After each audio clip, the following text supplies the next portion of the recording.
All right. I'm so excited today to have Stephanie on the Arthritis Life podcast. Welcome. Thank you. I'm excited to be here.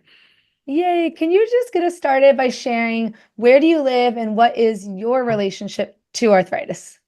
Yeah, I live in central Massachusetts, and my relationship to arthritis is relatively new. I was just diagnosed in January of this year, so 2024. Um, and so I feel like I've learned a lot, and I also am consistently still very surprised by what I don't know or how this disease is showing up for me. So um, that's kind of where I am right now. Yeah, understandable. Well, and this is not your first rodeo, as they say, with chronic or acute illness. I know that you've also been living with endometriosis and then cancer.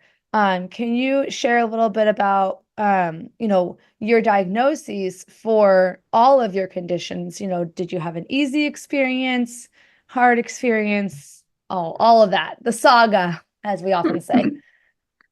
I would say, as far as I've been very privileged and fortunate to have access to good medical care. So, getting to see doctors hasn't been a huge challenge for me. The diagnoses have been the more kind of tricky spot. So it started off with cancer, actually. I had a miscarriage that had a complication. And so already that was kind of pushing me to see specialists when I got pregnant again.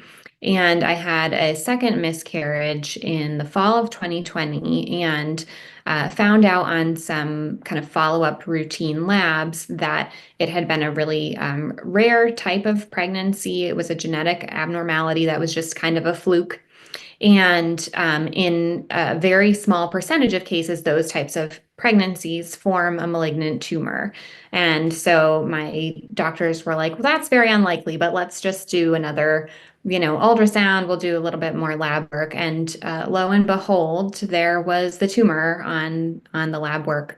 Um, so the tricky thing about that is that particular type of tumor isn't exactly cancer, but it has a lot of the same features, and the treatment is a type of chemotherapy. And so I had that in the winter of 2020. Um, and it was really hard. I mean, it was hard for a number of reasons, but it was a really rare type of tumor. So there really wasn't much community to be found, like online, or, I didn't know anybody who had gone through anything like this. And of course, it was also COVID. So it was just a very kind of isolating experience to have gone through that.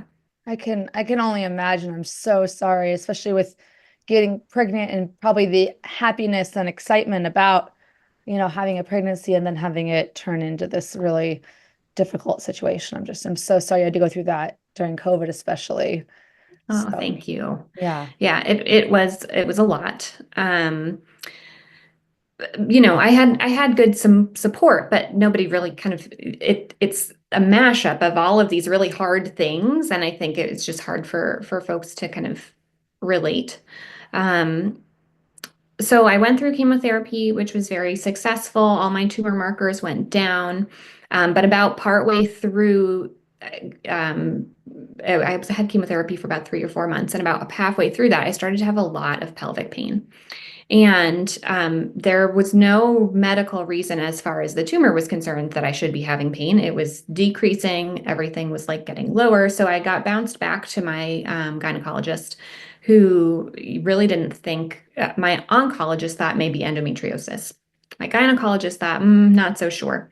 But none of the sort of treatments that I had for the pelvic pain were all that successful or successful consistently. And so, about a year later, my husband and I had decided that we weren't going to continue to pursue parenthood.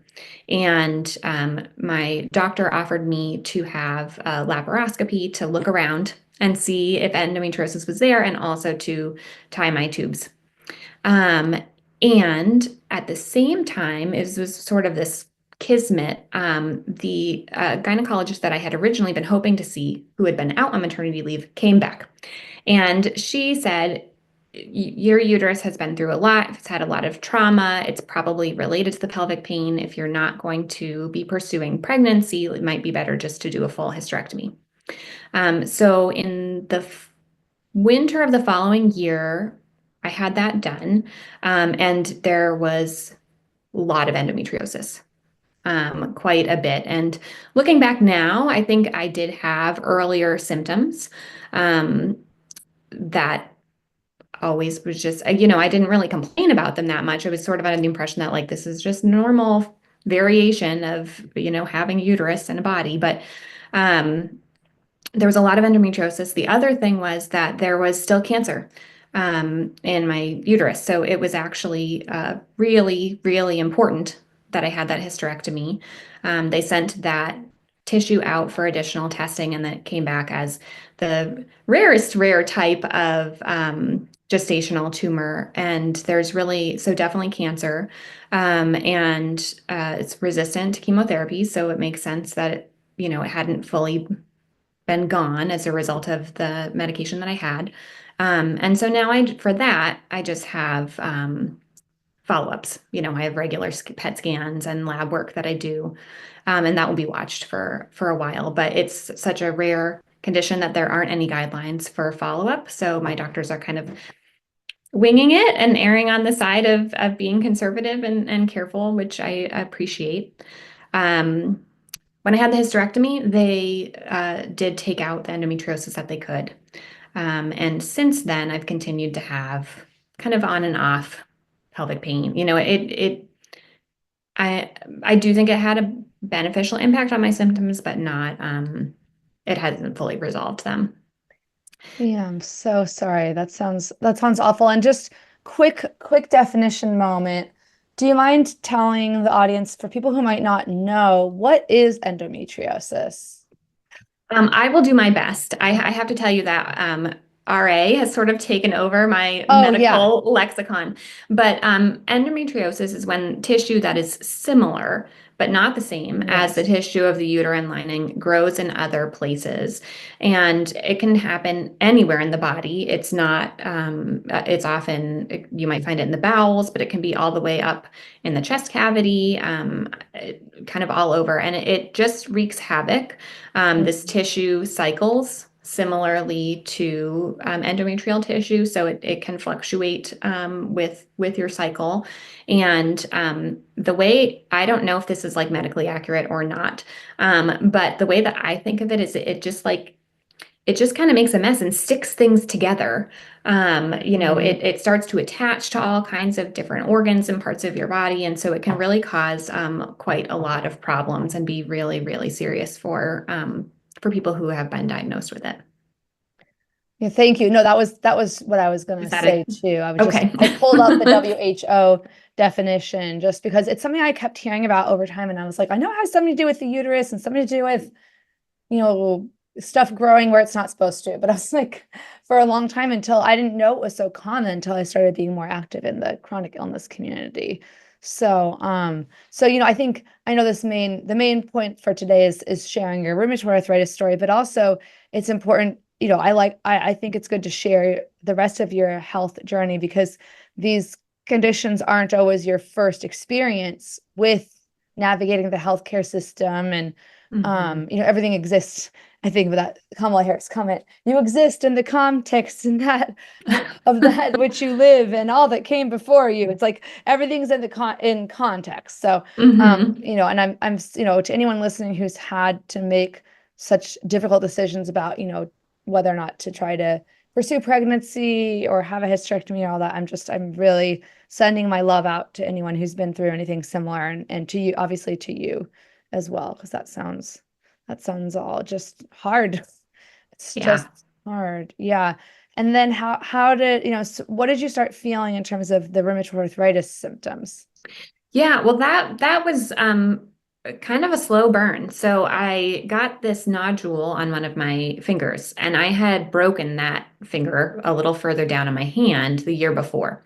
So I just sort of thought like, well, that's kind of weird. This bump showed up, but maybe it has something to do with that I broke that part of my hand previously.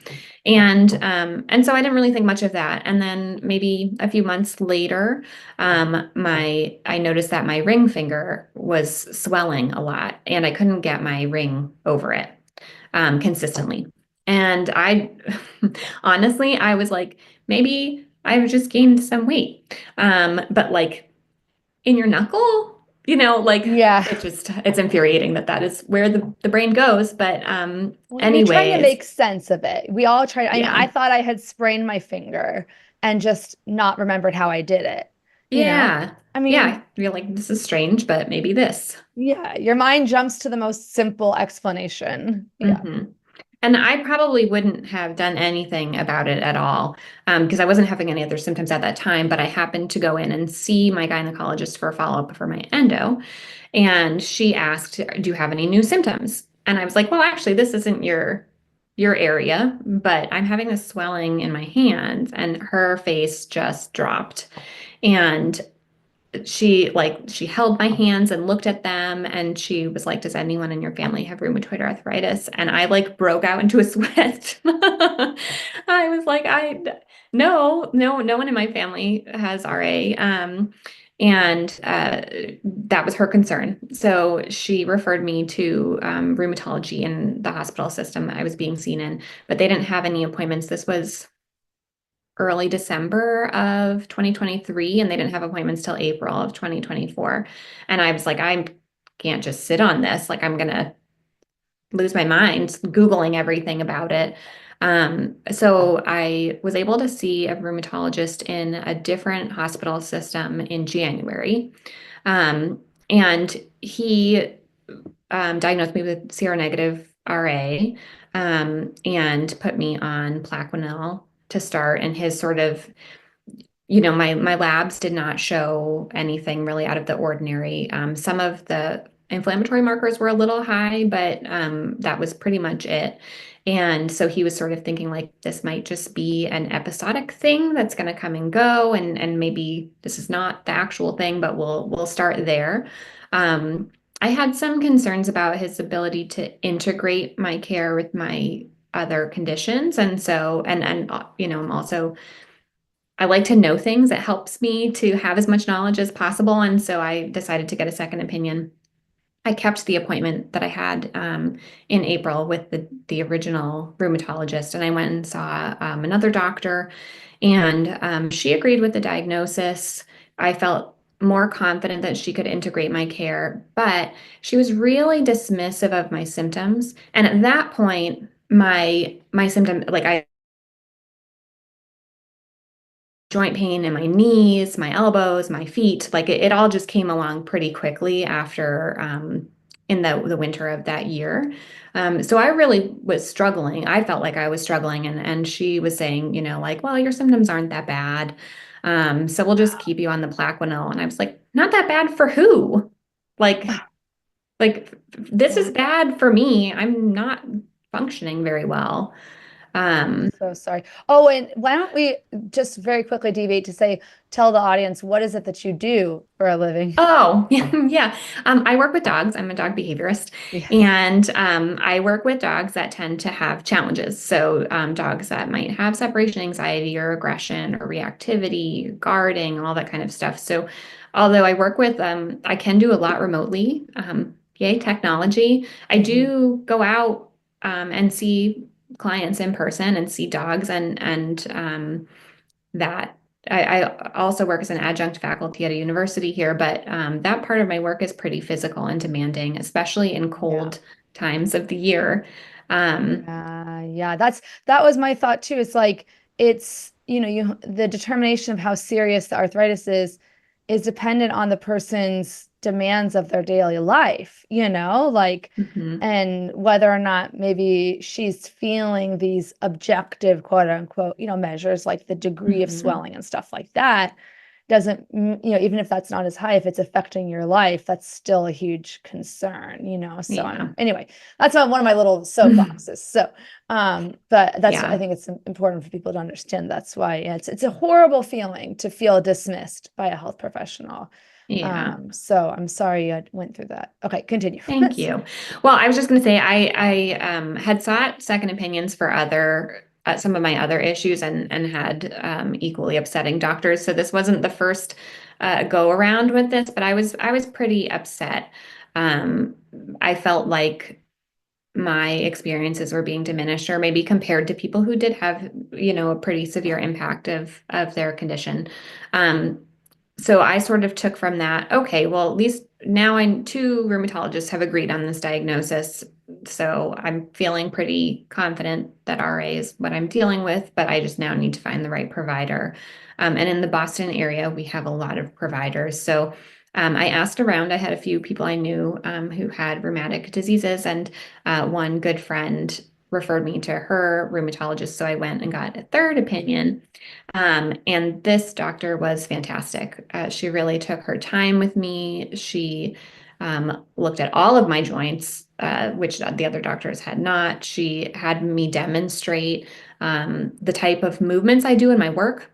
So how I would sit on the ground with the dog, and can I get up without using my hands, and all kinds of things like that that was just, I was really blown away by how much more thorough it was, and um how much she listened. And it is makes me both really grateful and also really sad that that stood out, that was sort of such an impactful thing. So I was like, okay, I've got my provider. This is great. Um, what I was not prepared for was a sort of a collaborative approach to treatment options, because everything that I had had up to this point, there were either limited options or it was like a rare thing and nobody knew what to do. So they're like, this is the thing you do. And so I was not prepared to be asked, like, what med do you think, here's some options. What do you want to start with? I was like, I don't know, like, you pick. It doesn't matter to me. Um, so that was a little bit different, but also around that, kind of as all this was happening and I was having all these appointments, I found the Room to Thrive group. Oh, yes. And I was, with endometriosis is pretty common, but not a lot in the grand scheme of things is known about it, kind of how it happens and what causes it. And my other, the cancer was, there's like 3 papers on it, and that's it. So I spent a lot of time for those conditions, like I'm a nerd, so I found the research and read what I could and tried to understand. And by the time that I got to RA, I was just like, I cannot, like, and also there's a lot more about RA out there than those other conditions. So I felt really overwhelmed with wanting to make sure I was getting the best care that I could, and knowing what that should be, and also just how to live, because most of my doctors were like, here are the meds, but didn't have a lot to say about, like, well, what do I do when my hands are, stiff and cold and I've got to be out there walking dogs, or, what do I do for my knees, and what do I do for brain fog? I could talk all day about that because that's my most current annoying symptom. But I just was I felt paralyzed. Like this was all just too much in a, 3 to 4 year span. And what a relief it was to find the support group and all of the information you provide, because I really feel like it was made for me, honestly. I was just like, it's evidence-based, and it's addressing all of these areas of my life. And I just, and other people kind of going through it. So that was really a godsend, I think, as I was going through this process. And I felt really lucky that I had access to all of this support when I really needed it. Yeah, well, and yeah, you're clearly a very thorough person. I Mhm. really, I think this is a testament to, the fact that you have a good team around you now is testament to all your work, to getting those second opinions and such. And yeah, I mean, I'm really happy to hear your experience with the Room to Thrive program, because that's exactly why I developed it. It's your doctors are extremely helpful for helping you get the foundation of the treatment for most people with rheumatoid arthritis the base layer of like your pyramid of treatment is the medications because they're so effective, but there are many of them. Every year there's more to choose from. So even that conversation is big, you know, in terms of which ones to start with. Should we add two or should we add three or should we stay on two but change number one to a different one? You know, that's the whole thing. And then, but you're right that, you know, they not only do they not have time in their 15-minute appointment to help you navigate regular life with RA, they actually aren't necessarily trained in that to the same degree as like an occupational therapist. They're just kind of apples and oranges skill sets, you know? Like we are trained to, you know, be able to help people understand how to protect your joints during daily activities like caring for pets. That's a huge one. It's also a big tripping hazard, depending on how tall your dogs are.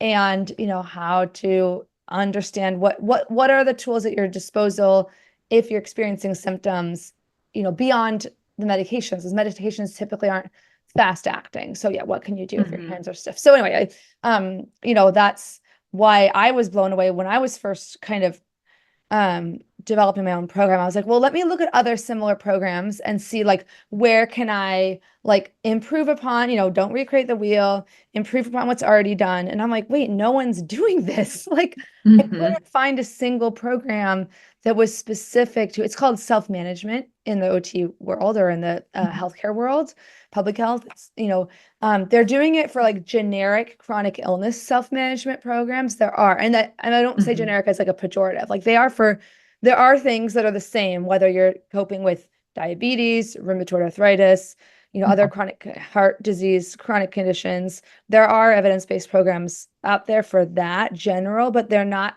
as in depth. Like they're meant to be at like a 6th or 7th grade level, whereas mine, I mean, for better or for worse, this is not best practice, but it's at more like a college level of scientific basis. So anyway, yeah, I'm glad you found it because that's one thing I'm still learning about, like search engine optimization, like how people can find it. But you know, it sounded like the two things that you kind of needed were like just the like logic part of your brain, like how do I cope with this, and then like the emotional part with the support group. Is there anything else you want to share about the group? Sorry, I'm feeling brain foggy right now as well. That's okay. Yeah.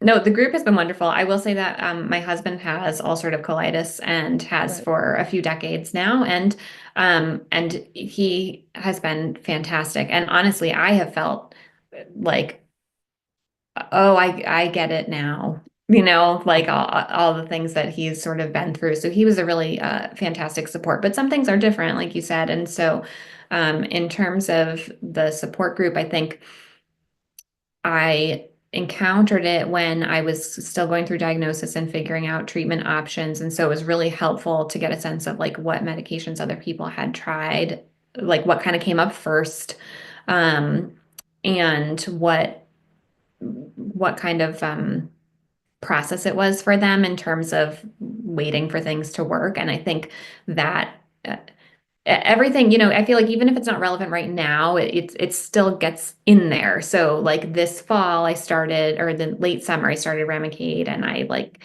knew from hearing from people in the group that this was not going to like instantly work. And yet the process of it not instantly working sucked. It was so Yes.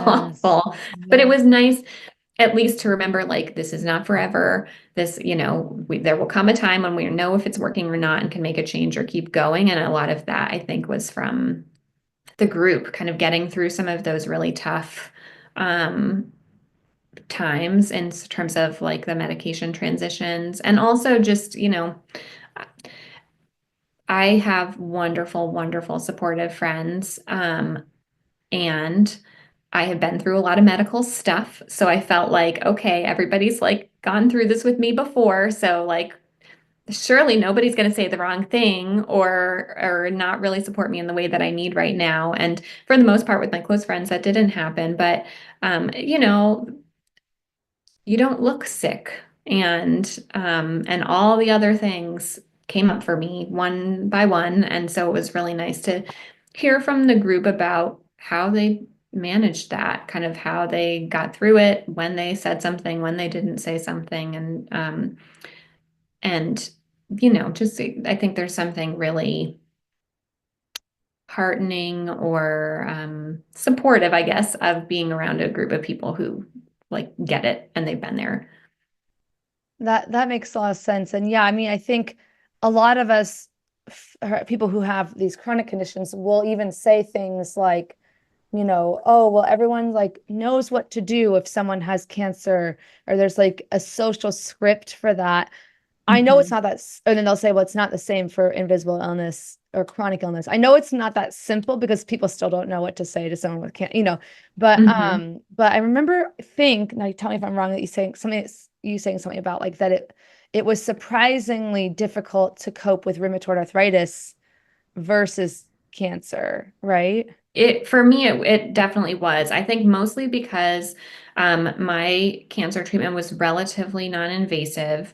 I had to go to the hospital often, but I was outpatient, so I was in and out. And it was COVID, so I wasn't really missing anything. Nobody was doing anything at that time. Right. Nothing was happening. So it was mostly just kind of me and my thoughts at working from home. Hmm. I was employed full time at a university then and had some nice benefits, so I didn't have to work through all of my treatment. But that felt like a very acute thing, and I think because endometriosis was sort of shoved in around the same time, like I sort of figured out what at least right now, and it has been fairly consistent, what endo was going to be like for me and how I was going to manage it. I was like, okay, like I'm going to have pelvic pain sometimes, and that will be that, and I can do X, Y, or Z things, and if I need more help, this is what I do. But RA, and so I guess maybe my endometriosis just got to a like we're at the end of cancer stuff. I'm just being monitored. There's nothing to do for that. Endometriosis, I've got it under control. You can control it's a theme for me, I think. I've got it Yeah. under control. I know what to expect with it at this stage. But for me, RA was like I felt like I was waking up in a new body every day. The inconsistency I think was and has been, it like continues to be really challenging for me because I can do the same thing on two different days, and on one day it's fine, and on the other day it's not. I feel like I only exist well in a very small range of temperatures now that I've gone a full calendar year with RA. Like, too hot is too hot, and now it's cold again, and it's way too cold. But there's like a very Yes. small 10-degree window in Yes. there where everything is fine. Mm. So it feels like a moving target. And, like just in the end of the summer when I felt like, okay, I know what my joint pain feels like. I know what my fatigue has been at its worst. Like, I think I'm getting a handle on this. Like, brain fog, like I've never experienced before, like really threw me for a loop this fall. I just, I felt like I was not functioning well. I wasn't like keeping up with, the things that I usually do. And like I was losing my car in the parking lot at the hospital all the time. And, um, it that I think I had this idea. I didn't really realize that that was going to be such a significant symptom. And so I was sort of like, okay, this is another physical illness. Not that brain fog isn't physical, but to me, I had Yeah. sort of separated them. Hmm. And so I was like, I am understanding what RA is in my body now. I'm not doing that great at accepting it, but I'm working on it. And then to have this, I sort of thought like, okay, well, my body's gonna be a mess, but my mind will work. And then when that stopped happening in the way that I was used to it happening, I feel like I just fell apart. I like canceled everything that happened after 7 p.m. in the evening, which is a lot for me. I usually do schedule my evenings pretty intensely. And I canceled a lot of commit, I just can't keep up at the pace of that I used to do things. And I think to that, all of that being said, I just feel like my life has been impacted in a much, much bigger way, in a way that is not going to stop and is Mm. just going to keep going, in a way that's hard for me. endometriosis like is not fun and for me, but it's manageable. I can still mostly do all the things that I want to do, and it hasn't impacted my life in a huge way. And cancer, like I said, is kind of on the back burner right now. So um, I think that's why it has felt like a much bigger deal to me than the things that I've been through already, because it has Mhm. just touched every part of my life in very significant ways. Yeah, and I know, you're being careful to say, in your experience, right? Like Mhm. this is your Yes. story of your experience. We're not saying that cancer is a cakewalk and endometriosis is a Oh cakewalk and no. rheumatoid I arthritis, know right? it's There's vice versa examples all over the place. There's people who start one medication for RA, it puts the disease swiftly into remission and they have no impacts for 10 years, and mhm. that's their story. So we're definitely not saying, I think I might have worded that question problematically, but I was just trying to share that it's something that most people at face value would just assume. Cancer is always like the worst possible thing you could ever have. And rheumatoid Mhm. arthritis sounds like this kind of mild inconvenience because it has the word arthritis in it. No one knows what rheumatoid means. So part of the Mhm. goal of this podcast is breaking down those kind of not stigmas, but those incorrect assumptions people would have. So Mhm. I think your story is illustrative of that. And Yeah. I'm, to follow up on brain fog, I'm, which is also sometimes called, dysexecutive functioning or cognitive dysfunction or neuroinflammation. It is something that I'm actually, the last time I updated the Room to Thrive self-paced course, which is like the core curriculum for the program, which you can always do by itself or you can do it in conjunction with the support group. I updated it in early 2023, and I'm going to update it already again in 2025 Mhm.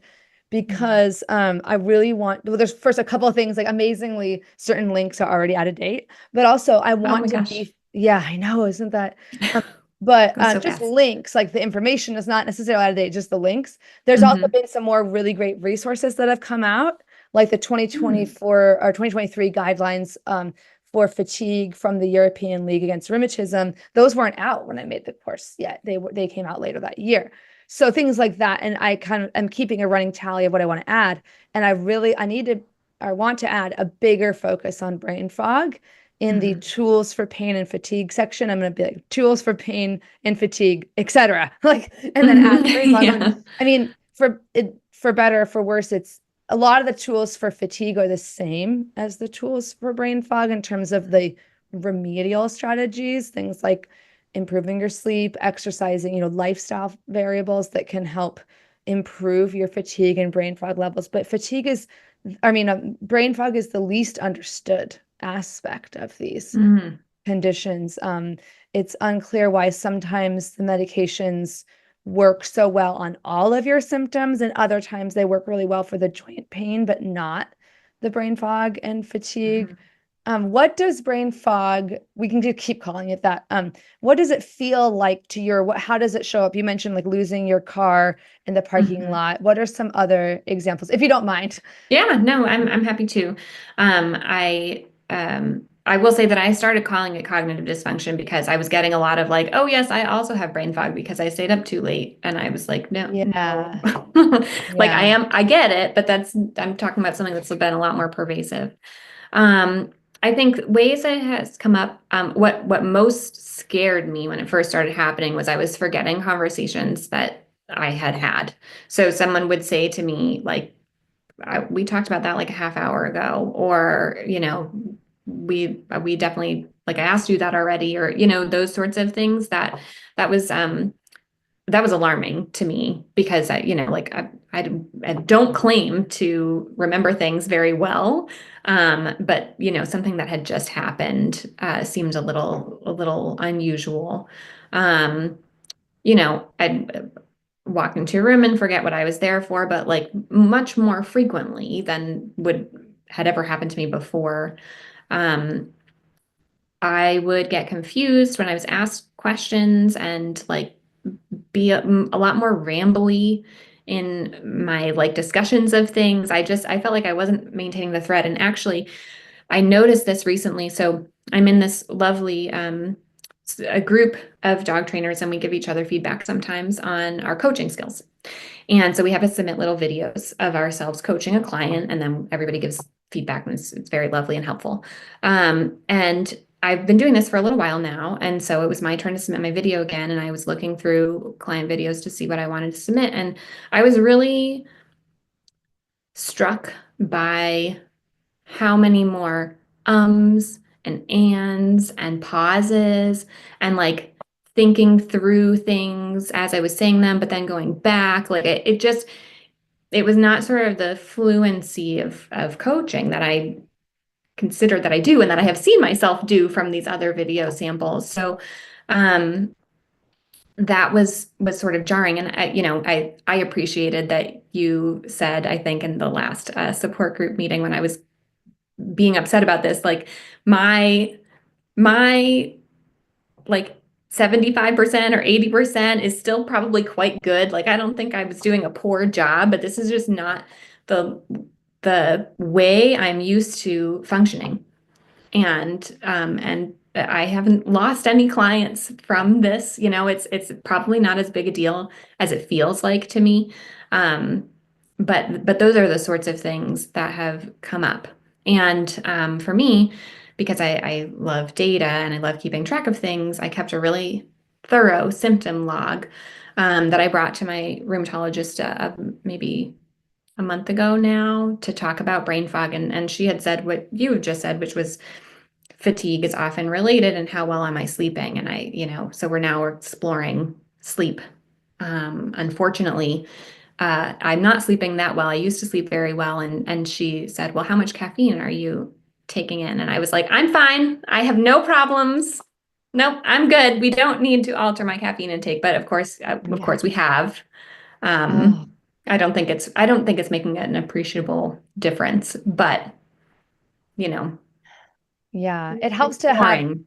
Yeah, it help. I think if you're a very analytical person, which you are, it one of the worst feelings is feeling like there's nothing to be done. So at least knowing that there Mhm. are some little levers that you can pull on. Okay, can we improve sleep by decreasing caffeine or adding something like, this is not endorsing anything, but I know a lot of people in the groups have brought up, CBN, not CBD, but Mm, CBN gummies. Like so, there's certain kind of cannabinoids that can help people fall asleep or melatonin. There's so many little things that can be done. And I'm gonna put in the show notes, which are always on the Arthritis Life website. I'm gonna put a link to a resource document that Eileen Davidson made and I contributed to that was in that was made for our It's Not Just Joint Pain presentation at the Rheumatology Conference in 2024, because we mm, put together like a lot of citations for different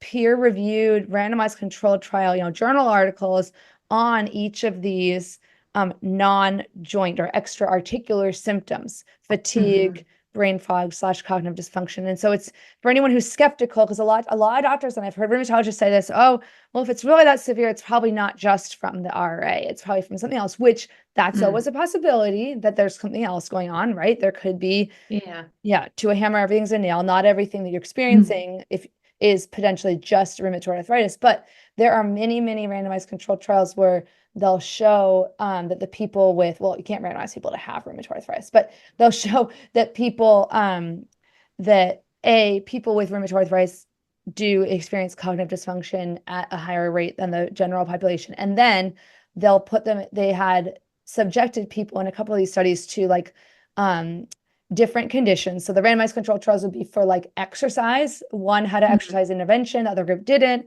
The people who did the exercise intervention showed better sleep quality and better cognitive performance. So that's kind of like doing these kind of studies shows that there is some relationship between all these. It's just, um, right. yeah, knowing for your body what's gonna move the lever. Hmm. And for me, it can get even more complicated. Again, this you and I are both analytical, right? So I'm also thinking like Hmm. my word finding goes really fast, and my Hmm. short-term memory deteriorates very rapidly with sleep deprivation. Hmm. Like I will forget what I was going to say and stuff, but there's also like when I'm stressed, I also know stress affects my cognitive function, and it doesn't show up in terms of working memory and brain fog, but it comes up more for like sustained attention. Like if I'm stressed, I have a hard time Mm, focusing on something. So it's also like there's even all these different components, right? yes. And there's like Mm-hmm. generative stuff like writing and creating things versus like taking in information and making sense of it. These are all different cognitive functions. So it's just Mm-hmm. very, no wonder we're overwhelmed sometimes. There's so many different components to it. Um, Right. but I hope anyone listening who has, there's, I always try to remember that some people listening might just have just gotten diagnosed or don't even know if they have it yet. But it's helpful knowing from the beginning that this could be, I mean, it's scary, but helpful, Mm-hmm. I think, that this might be related to your RA because I did not know for many years that cognitive symptoms could be related to RA. I thought they were just totally different Well, phenomena. and it was great that week that we talked about it in the group because everybody had something to say about it. Yeah. It was very clear to me, like, okay, this is a thing. And that, I don't wish that for all of us, but it feels better to know, like, okay, this is a thing I can expect to happen, and here are the things that I can do Hmm. because control. Yeah, yes, and just to add to that, like we had the initial Room to Thrive cohort-based program that you took, and Hmm. then there's also an additional alumni group, or we call it the Thrive Graduates, and that's a Hmm. group that continues meeting week after week.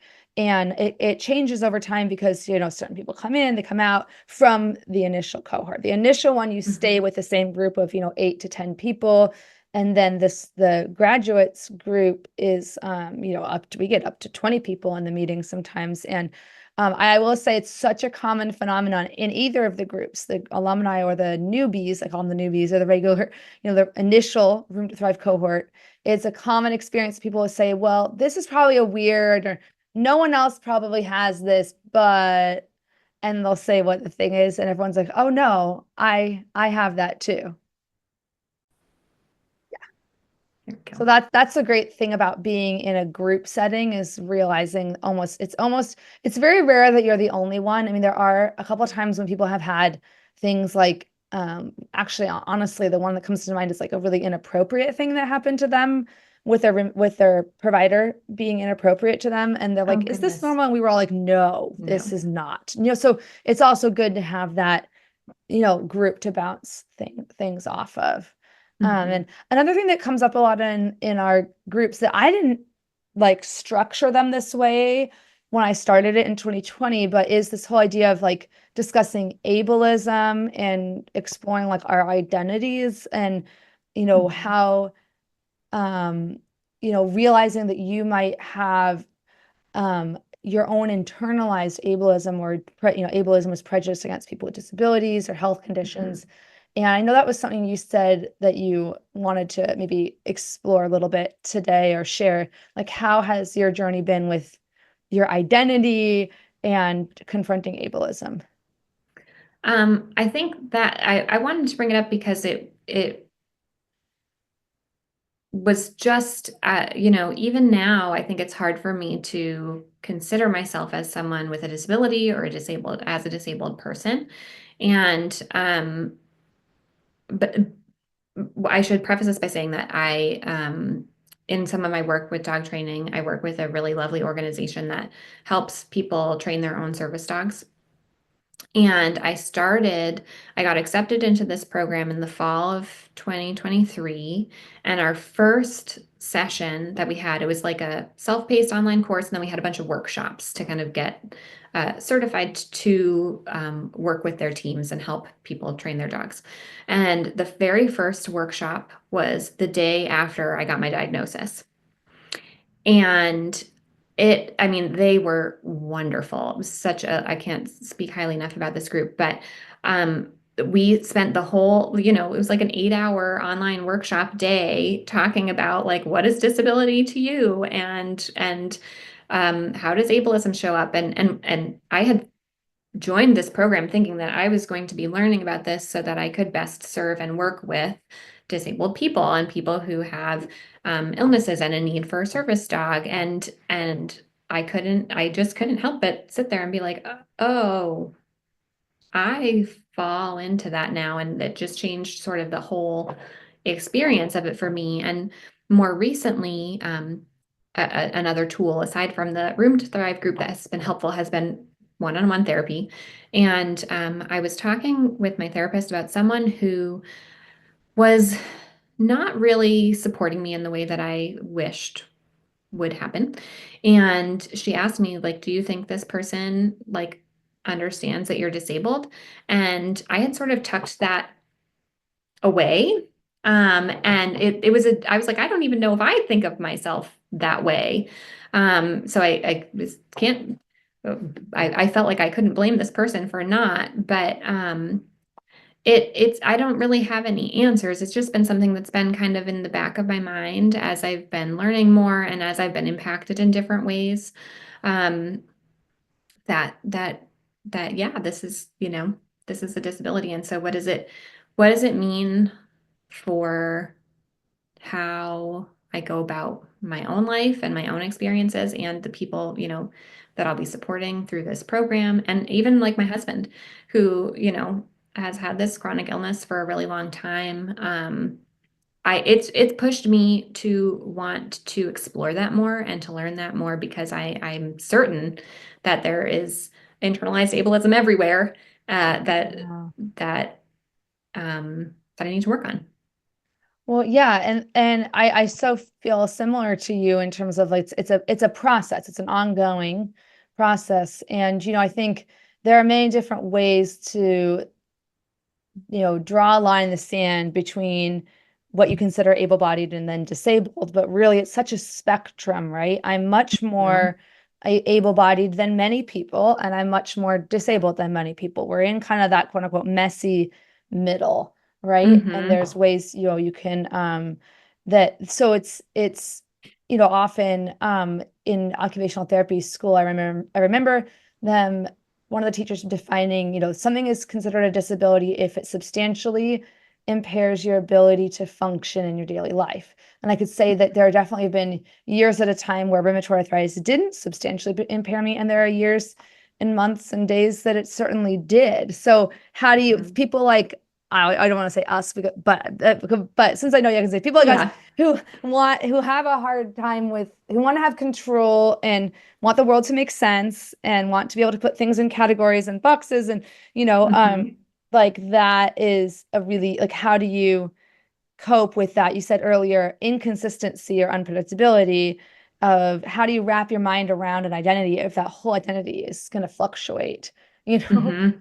So Yes. and it's hard and it's almost like um I've used the example before, although the science is changing on this. I've used the example of like spinal cord injuries. There's like, if you have a complete spinal cord injury, at the time I was trained in 2012, it was like a complete injury is, you're going to be paralyzed below that level. So it's like Mhm. there's no ambiguity. Like you are not gonna be able to walk. Like, and in a way, like in that case, there are studies that show that people who become paralyzed, you would think it is something that the whole rest of their life, it is a grieving thing. It's something that's really, really hard.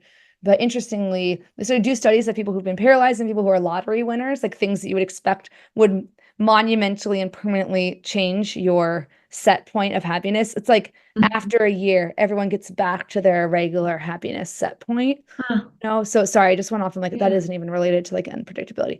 But I think that for whatever that's worth, again, that's kind of comes back to this idea that there's all these things that we would think would be so hard, and then what's actually hard is different, right? Mhm. Um, Yeah. and and I think especially if you've defined yourself as a helper, that's another trend I see in the groups and people like you and me. I'm the same. I went to OT school to help people that Mhm. have more severe disabilities, Mhm. and I find it more comfortable for me psychologically to be the helper rather than being helped. Are you the same? Mhm. Oh yeah. I mean, and I just think about like my friends have been very thoughtful about can I carry that for you or can you reach that or Mhm. even my mom I was helping her with something and I had mentioned I was having these brain fog and forgetting things a lot. And so the next day when I was working on this task, she sent me all these text messages with instructions. And I was like, why is she sending me all these instructions? Like I know what to do. And I found it a little annoying at the time. But Mm. later she had said, I just wanted to send.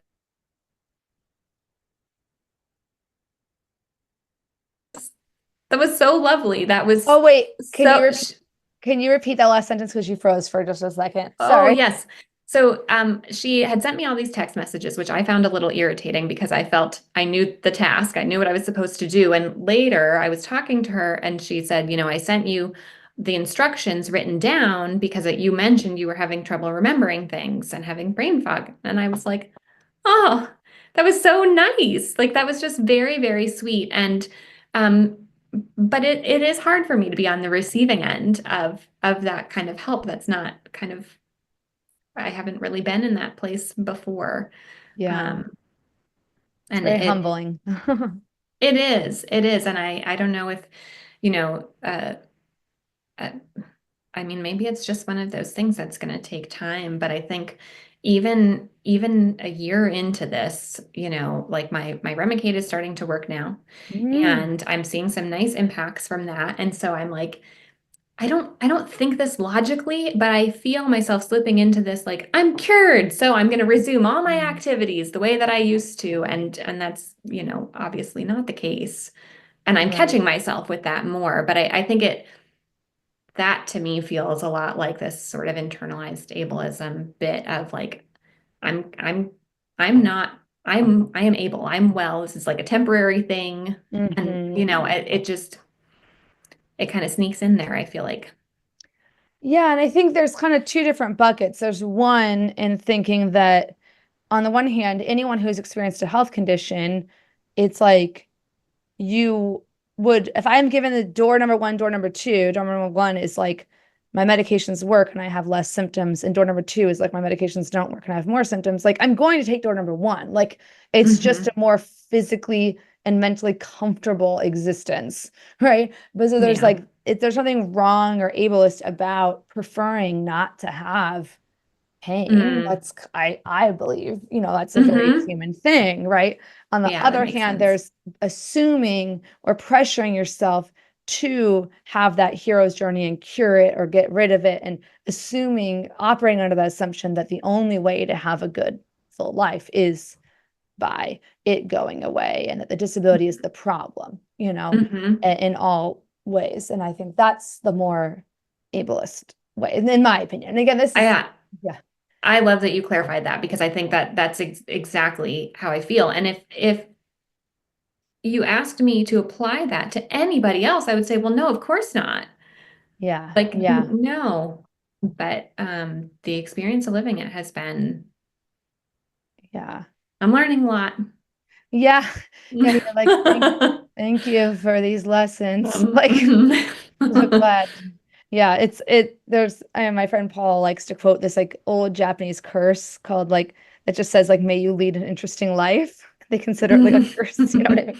Like this is the price Mhm. I pay for an interesting life. Mhm. Well, and just being mindful of time, I want to ask you a little bit more about service dog training or just dog training, and Sure. then go to the rapid fire questions. And I know we've had Okay. Lauren on the podcast before who actually helps arthritis life behind, Yes, I and listened to that one.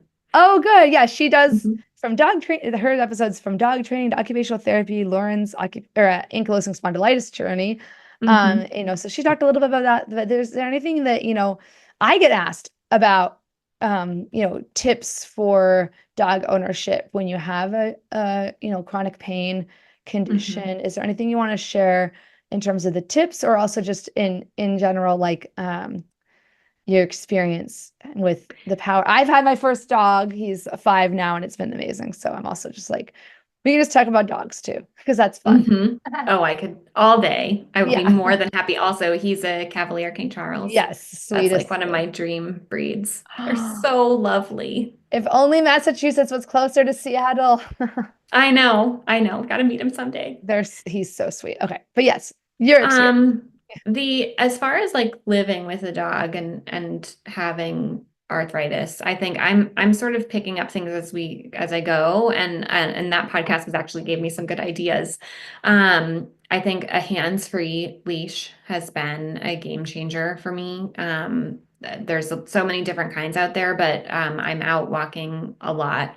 Um, so that's been a big part of it. I think I've been a lot more thoughtful about my positioning because I do a lot of training. Like I interact with my dog a lot and I interact with other people's dogs. So I've been thinking about like, um, how long am I standing? Can I sit? Are there different positions that I can be in that will be a little bit more comfortable for me?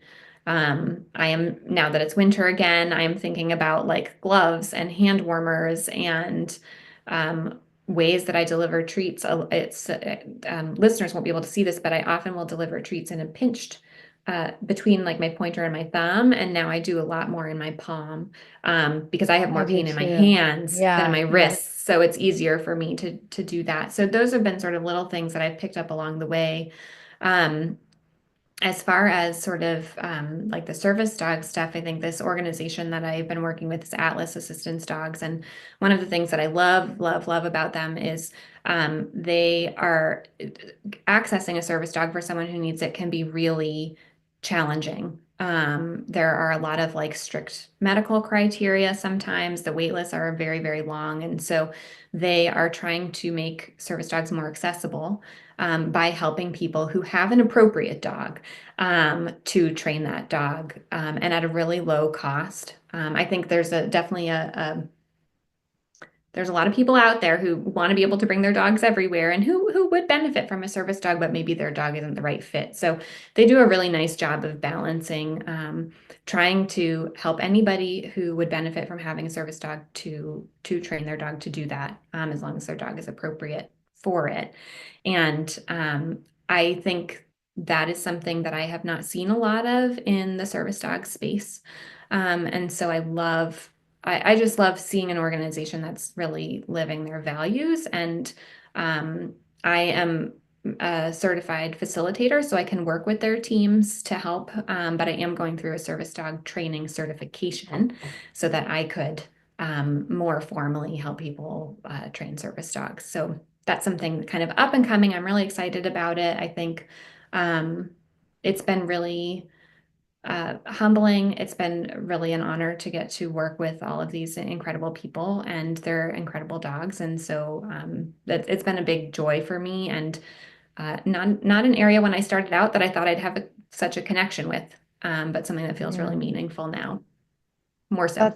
That's really wonderful. I always assumed that you'd have to train a service animal from when they're a puppy. I didn't think about the possibility of taking a family pet and then training them. It makes a lot of sense. Like you mentioned, more Hmm. efficient, cost effective. Hmm. And I love that. So that sounds amazing. I'll definitely put a link to them in the show notes. Well, this Yeah, has been they're so great. fantastic. Yeah, we could talk for hours. Hmm. But one of the rapid fire questions I love to ask is what are your best words of wisdom or advice for newly diagnosed patients, which is a position you were in less than a year ago. So, I know. yeah, I think um, I would say finding support wherever it is probably been the most impactful for me, and whatever that looks like for you. I mean, for me, I need information, and I care a lot about science and having evidence base. But there's so much to be said for just someone who gets it and who um, can really help support you. I think that's probably been the most impactful thing. And I guess, you know, for me personally, what the wisdom I would say to myself if I could go back in time is like just keep at it. Which is maybe not the right advice for everybody, but for me, it was really helpful to like it was hard to make that third rheumatology appointment, being so disappointed with the providers I had seen before, but that was the one that got me kind of where I needed to be. So I think sometimes I've had to stop and rest, but kind of the persistence has been helpful for me. Um, that's so helpful. I'm very impatient, so I find it hard to do that sometimes. I'm like, oh, well, or I'm like weirdly optimistic. Where I'm like, it'll probably work out with this one. Where if I like then flash forward 2, 3 years down the line, you had to change anyway because it really wasn't a good mhm. fit. So Yeah. you're actually better off spending the time up front finding a good fit Hmm. with a provider. Do you have a favorite like mantra, using that term very loosely, or like inspirational saying for tough days? Um, I don't know that I don't know that I have a specific mantra. I think it's more like a cycle of things that I try to remind myself. Mhm. I mean, I feel like I'm constantly just like acceptance, acceptance, Yeah. acceptance, like it's just these like little one word things that I'm like, okay, like slow Hmm. down. For example, I felt pretty good this weekend. And I was like, you know what? Maybe I can start hiking with Kirby, my dog, in the mornings again. Hmm. Like I've kind of given that up. We walk now in the afternoons. And I was like, I think I'm ready for this. And then I spent one day out in the cold and was on the couch for the whole rest of the day. And I was like, okay, acceptance. Like this is Yeah. fine. It's not the way I want it to be. So, I think less than a mantra, just more these like little reminders have been Yeah, I helpful. like that, like a concept. I remember one year I listened to a podcast. I have no idea, I have no concept of time with COVID, but it was like instead of making a resolution, like think of a word for the year, like think of a Hmm. word you want to come back to. And like mine was like presence, and I'm still working on that. Or like flow, like being able to go with the flow, and like, and acceptance is Hmm. obviously a big one, for me too. So I love that. You already Yeah. mentioned the hands-free leash, but do you have another favorite arthritis gadget or tool in your toolbox? Um, let's see. Right now, I think my I Mm, my most favorite little thing right now is my zip hoodie. I have this hoodie Mm, that it has a zipper along both of the arms. So on infusion day, you don't have to be freezing cold and they can still access yes. your veins.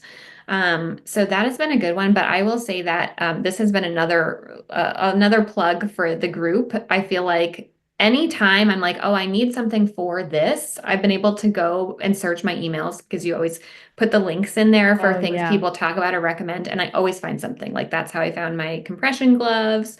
That's how I found my Nice. ice packs. I have a nice little amassed set of gadgets now because of that. But I think my favorite at the moment is my hoodie. I love it. And yeah, that you were the first person to introduce me to those Oh, infusion friendly hoodies. So yeah, I hadn't heard of those mhm. before. So that's awesome. Yeah. Thank you The for sharing. algorithm brought it to There's me. it is scary. The algorithm's so scary right now. Mhm. Do you have a favorite book or movie or show you've watched recently? Yes. Yes to all three of those, actually, if I Yeah. can. I won't take too Yes. much time. Movie is Marcel the Shell with Shoes On. Oh my gosh. Um, So good. I watch it once a month. I just like I feel like that's my mantra. That movie just it's Yeah. heartwarming and just like a little hug. I really love it. Hmm. Um, Show, I've been watching Heartstoppers on Netflix, which Oh, is nice. also like a warm hug. That's been very, very fun. And then the book, this fall, summer, I was introduced to this is a fantasy or romantasy series. The first book is The Fourth Wing, and it's Yeah. the Oh, that period was series. intense. Yes, I feel like that book just it met me at the right moment. It has a character Hmm. that has a chronic illness, Yeah. disability, and it was just like lovely escape with like it checked off all the boxes for me, Hmm. in terms of kind of where I was, and I haven't had a book that I've devoured in that way in quite a while. So those That would was a be page turner. That was where I couldn't sleep because I was like, I have to know what happens. And I was like, no, the sleep yes. is important. And I was like, but no, what happens is important. Yeah, I love Hmm. that book. Awesome. Definitely. Thank you for sharing. And then last one. What does it mean to you to live a good life and thrive with rheumatic disease? I feel like this has been the hardest question because I'm still figuring it out. I recognize that I am still clinging to the way that I set up my adult life before RA. And, things like morning routines and what I do with my friends and, where I travel. Um, and I've had to make a lot of adjustments to those things in the last year. And so I think that the answer to that question is like somewhere in the midst of that. It's figuring out how maybe I just don't know the answer, but I'm trying. I'm trying to figure out like how how can my life still be meaningful? Can I be living consistently with my values? And if I have to give things up, like what fills those spaces for me? I think I love that. Yeah. that's kind of where I am with it. I know it's not kind of a rambly answer, but No, that's what not I've at all. landed I on. relate. I relate really hard to this. I actually had this quote. I'm going to read your quote if this is okay. Hmm. This is a quote I had up in my room in high school. I don't even know what I was relating it to back then, but I feel like it Hmm. relates so well to chronic illness. It's a quote from, I don't know who this person is, Rainier Maria Rilke, from Letters to a Young Poet. It says, "Have patience with everything that remains unres. Oh, sorry. Have patience with everything that remains unsolved in your heart.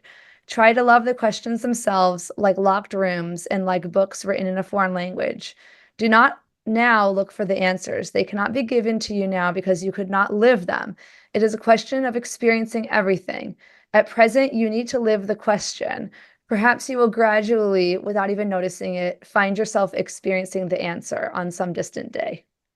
So, Oh, I yeah, love that. I think That is really perfect. yeah, I say that a lot to myself, like try to love the questions themselves. Like, Hmm. and also there's that quote, at sunrise, everything is luminous but not clear. Mm. That's like Norman McLean. At sunrise, everything is luminous but not clear. And then it's kind of about it's about the next part is kind of social, which doesn't as much for me about arthritis. But at sunrise, everything is luminous but not clear. It is those we live with and love and should know who elude us. You can love completely without complete understanding. I guess that's from A River Mm. Runs Through It.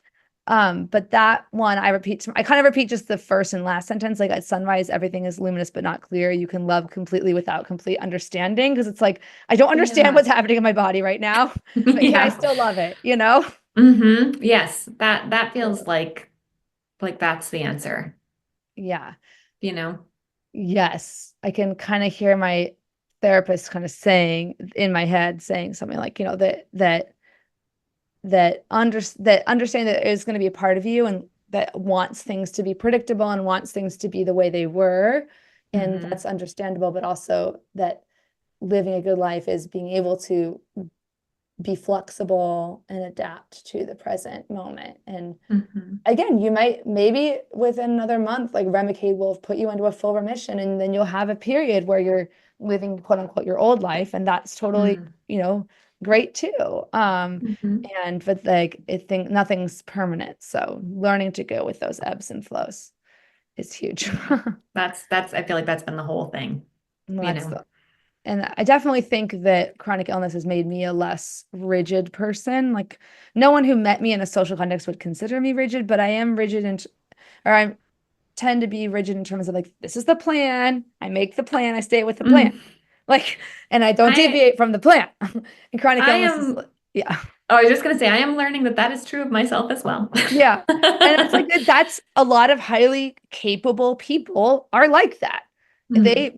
They're productive. They do stuff. They get stuff done. Hmm. But also you can that way of life is not sustainable even for able-bodied people, but certainly not for people with, disabled people or people with disabilities. You cannot Hmm. predict and plan everything. You just can't. So you have to Yeah. learn how to go with the flow. And um, yeah, it humbles you, as I said earlier. So, Hmm. last question, really, actual last question. Where can people find you online? This is not a deep question. Oh, yes, this is an easy one. I'm on Instagram at shphelan, Phelan. Um, and that's probably the best way to find me. But also for my dog training, it's the Dog Behavior Institute. And so Yes. thedogbehaviorinstitute.com. And certainly we have a page on our website about Atlas Assistance dogs too. So I Mhm. can send you that if you want.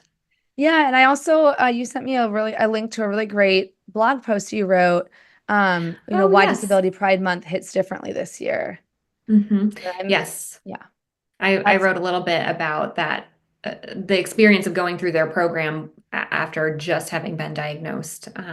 yeah, So, it's a really yeah. powerful article. So I definitely recommend people check that out. And it relates a little bit to our conversation about, disability, identity, ableism, and stuff like that. So thank you so much for Yeah. your time. I know we covered a lot of ground, and I just Yeah.